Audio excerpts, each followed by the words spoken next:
Alright guys, thanks for stopping back. We got to get right into this lathe project here. I got a new belt for the headstock. This one is a little bit narrower, maybe 1/8 of an inch or so, but it's also shorter. What that's going to let me do is tilt this motor a little closer to the lathe itself, and then I'll have more clearance for my electrical connections down there because the belt won't be so close to it, if that makes sense. But I got to pull these guards off. I got to pull the guard off the back. I got to get the headstock out of it. I got to pull the back gears apart. I got to pull that pulley assembly all apart, and I want to re-shim this anyway. There's little brass shims in there. I need a new oiler for the rear.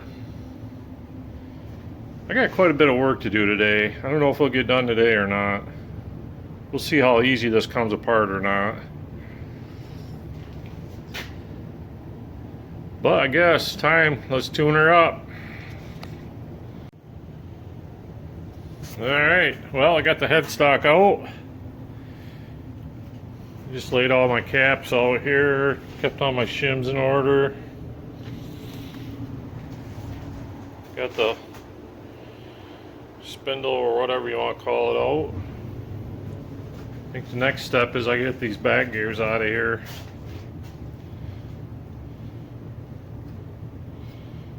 We'll see how that goes. There's a couple of lock bolts back there I gotta take out. I can get them out. There's a shaft in there you gotta drive out, so keep picking away. I got about 5 minutes into it this far, so things are going pretty smooth. I don't want to jinx myself, but hopefully this won't be an all-day ordeal. Alrighty, well, I got this pulley slid off. I had to heat this hub down in there to get that broke loose from that shaft, but I got her. There's two set screws. There's one down in that hole and one down in that hole, and then there's a collar down in there that needs another set screw. But I wanted to show you it's got a little bit of wear on that shaft, and that runs directly in that cast iron, so that's pretty good for an old lathe. I oil this thing up a lot when I'm using it, though. I'm constantly spraying oil in little ports and holes. But I wanted to show you guys this thing here. I don't know if you can see it, but it says 39. So I'm not sure. Maybe that's the year it was made. This is a southbend 9-inch. Serial number is somewhere on here. Let me slide this ahead. I know it's right here.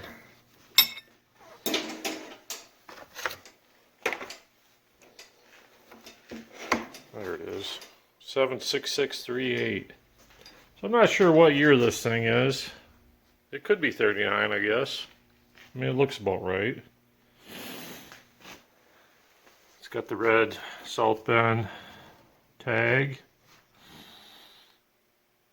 This tag, I don't know, whoever owned it maybe put that on there. I'm not sure what that means. It's pretty neat though. Alrighty, moving right along. I got this part. I'm going to get this stuff cleaned up, slip this belt in here, and start getting this put back together. Just wanted to show you guys another interesting detail. How many thousands of hours does it take for a leather belt to wear that deep into cast iron? That's pretty impressive. I can't believe that shaft is as nice as it is. Looking at that, you know, this thing's got some hours on her, that's for sure. Well, I get this bearings back on. Got my back gears on. Readjusted all my bearings, tightened things up a little bit. This thing had a little bit of a chatter issue going on when you were trying to cut. So I re-shimmed everything, tightened everything up a little bit. Next thing I need to do is adjust this end play. That's pretty easy. You just grab a screwdriver.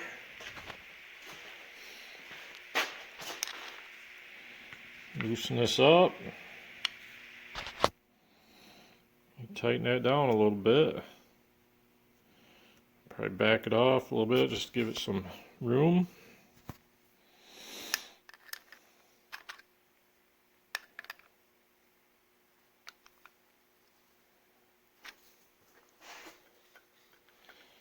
Feels pretty good, feels tight.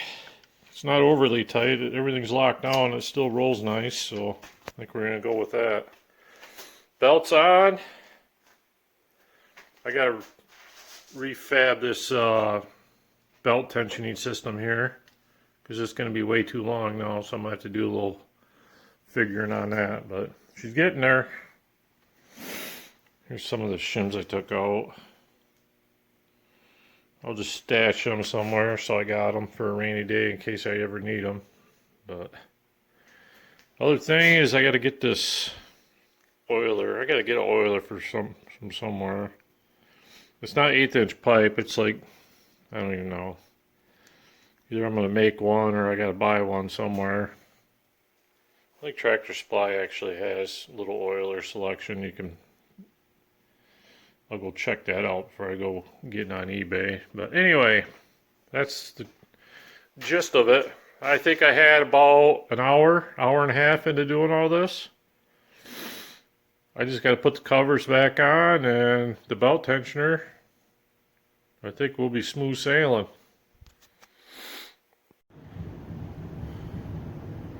Well, there it is. I had to rethread this and cut it off a little bit to get it to work, but I got plenty of clearance now for my electrical connections. Everything seems to be working pretty good. Guess I would just show you this guy's part number in case you ever wanted to do something like this. This is just the belt I use. There's no particular reason. That's just the length. I mean, if you wanted a longer or shorter belt, depending on where your motor setup was, you know, that's entirely up to you. I'm just showing you what I used. It's pretty quiet, except I got a little back and forth chunking noise here in this chuck.